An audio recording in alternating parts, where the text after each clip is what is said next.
আসসালামু আলাইকুম কৃষিপ্রেমী ভাই ও বন্ধুরা, এগ্রো প্ল্যানের আরেকটা ভিডিওতে আপনাদেরকে স্বাগতম। তো টানা 4 দিন বৃষ্টির পরে যেদিকে ঘন গাছ দেখেন পাতাগুলো কিন্তু লাইটে হয়ে গেছে। টানা বৃষ্টিতে পানি বাইতেছিল। এই বৃষ্টির পরে যেই স্প্রেগুলো খুবই জরুরি, না দিলে মারাত্মক ক্ষতি হতে পারে, গাছের শিকড় পচে গাছ মারা যেতে পারে। তো সেরকমই আজকে ছত্রাকনাশক সকাল সকাল স্প্রে করে দেব। দেখেন কি স্প্রে করি, বেশি কিছু না, মূলত প্রপিকোনাজল।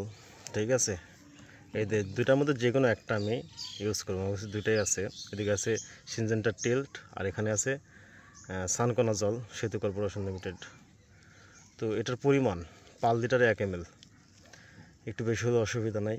এটা কিন্তু আমি সুন্দরভাবে গুঁড়াই দিয়ে স্প্রে করে দেব, তাতে এই ছত্রাক যে আক্রমণ থেকে কিন্তু রক্ষা পাবে। এটা আমি এর আগেও যদিও বা খুব বেশি দামে বেশি না, কিন্তু কার্যকারিতা অনেক ভালো আছে। তো এই হলো বৃষ্টির পরে গুঁড়ার স্প্রে। অবশ্যই আমরা উপরে যে স্প্রেটা করবো এটাও জরুরি। এটার জন্য কিছুক্ষণ পরে আমরা হয়তো আরেকটা ভিডিও বানাবো। সবাই ভালো থাকবেন।